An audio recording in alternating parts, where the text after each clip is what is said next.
Bonjour à tous. Ce mercredi 16 février 2022 à 17h58 aura lieu la prochaine pleine lune. Cette prochaine pleine lune aura lieu dans le signe du Lion. Comme d'habitude, lors d'une pleine lune, la lune et le soleil sont dans des signes complémentaires. Le soleil sera donc dans le signe du Verseau. Alors, avant de partager avec vous la question que j'ai l'intention d'aller poser lors du rituel de pleine lune de ce mercredi, je voulais juste vous dire que je venais de terminer un cycle en fait, parce que ça fait un petit peu plus d'1 an que j'ai commencé ces vidéos sur YouTube, et la première vidéo que j'ai faite, c'était une pleine lune en Lion. Elle avait eu lieu au mois de janvier. Alors il y a 1 an, la question que j'avais proposé de poser, c'était comment réchauffer son cœur tout en gardant la tête froide. Bah oui, parce que le Lion, il prend plutôt ses décisions avec son cœur et le Verseau prend plutôt ses décisions avec sa tête. Alors, puisque c'est la 2e fois que je vous propose d'aller poser une question dans l'axe Lion-Verseau, cette fois-ci on va changer un petit peu évidemment. Alors, qu'est-ce que le Lion et le Verseau ont en commun, ou je dirais en complémentaire? En regardant d'un peu plus près, finalement, j'ai trouvé des trucs que, personnellement, je trouvais super intéressants. Le lion, il est lié à l'archétype du souverain, donc du roi, de la reine. Il a besoin de briller en société. Et il a besoin d'être regardé, il a besoin d'être admiré. Et parfois, ça peut le mener à quelque chose d'un petit peu négatif, c'est-à-dire regarder les autres comme ses sujets, donc des gens dont il a besoin pour briller. Un peu, il les utilise en quelque sorte, où il se sent supérieur. Ça, c'est un lion, je vais dire, déséquilibré ou qui n'est pas dans son plein pouvoir. Parce qu'en fait, on peut briller en société, on peut être roi, on peut être reine sans avoir besoin de mettre les autres à un niveau plus bas, en fait. On est tous rois et reine de sa vie. On est tous souverains de sa vie. Alors, la complémentarité du Verseau, ici, c'est que le Verseau, pour lui, les valeurs importantes, c'est notamment égalité, enfin liberté, égalité, fraternité. Donc dans égalité et fraternité, il y a vraiment la notion de roi, reine, souveraineté qu'on met totalement à la poubelle. Le Verseau, il a un aspect plus collectif, tandis que le Lion a un aspect plus individuel. Maintenant, c'est pas pour autant que l'un est bon et l'autre est mauvais. Hein.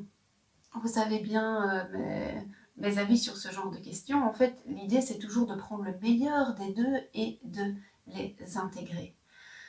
Parce qu'en fait, à côté de ça, ce qui est, je veux dire, pas vraiment bizarre, mais qui pourrait paraître contre-intuitif, c'est qu'en fait, le lion, il est super sociable.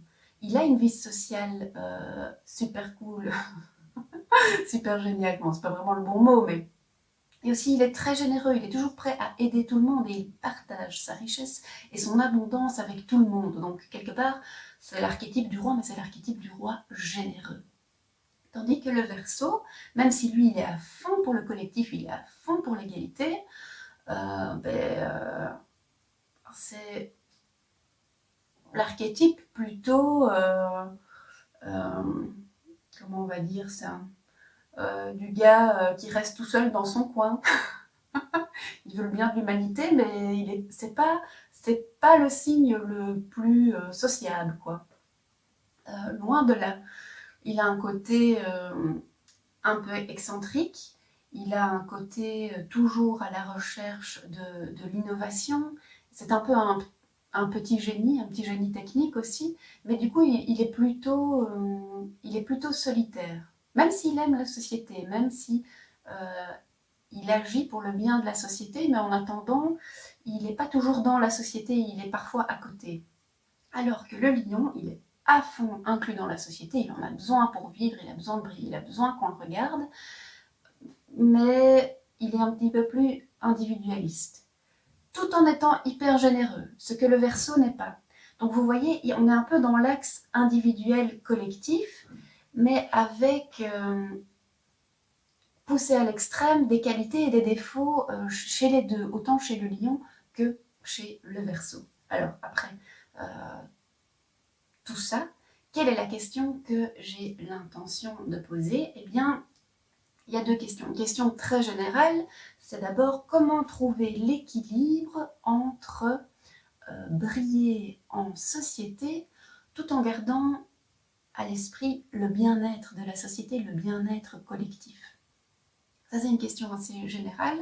Maintenant, dans le même ordre d'idée, puisque le lion est lié aussi à notre enfant intérieur et que c'est notre enfant intérieur, je vous l'ai déjà dit plusieurs fois, mais qui a toutes les réponses quant à nos questions sur ce qui nous passionne vraiment, eh bien moi j'irais demander à la pleine lune en lion de nous révéler quelle est notre passion, quelle est notre presque passion d'enfant, même peut-être qu'on ne le faisait pas exactement quand on était enfant, mais quelle est notre passion, quel est notre talent qui nous permettrait de briller en société, de prendre notre juste place en société, d'avoir accès à notre souveraineté, tout en gardant bien à l'esprit que ce talent apporte aussi un bienfait à la société et à la collectivité tout entière.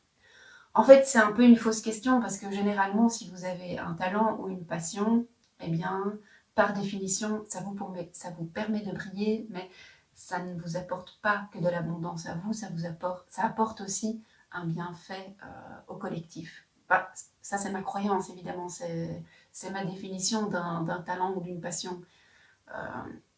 Si vous avez un talent, mais qui en fait est utilisé au mépris de la société, c'est pas votre, entre guillemets, votre vrai talent. En fait, sans doute que votre talent s'inspire de ce truc-là dans lequel vous êtes très bon, mais qu'il y a moyen de l'utiliser un petit peu euh, autrement.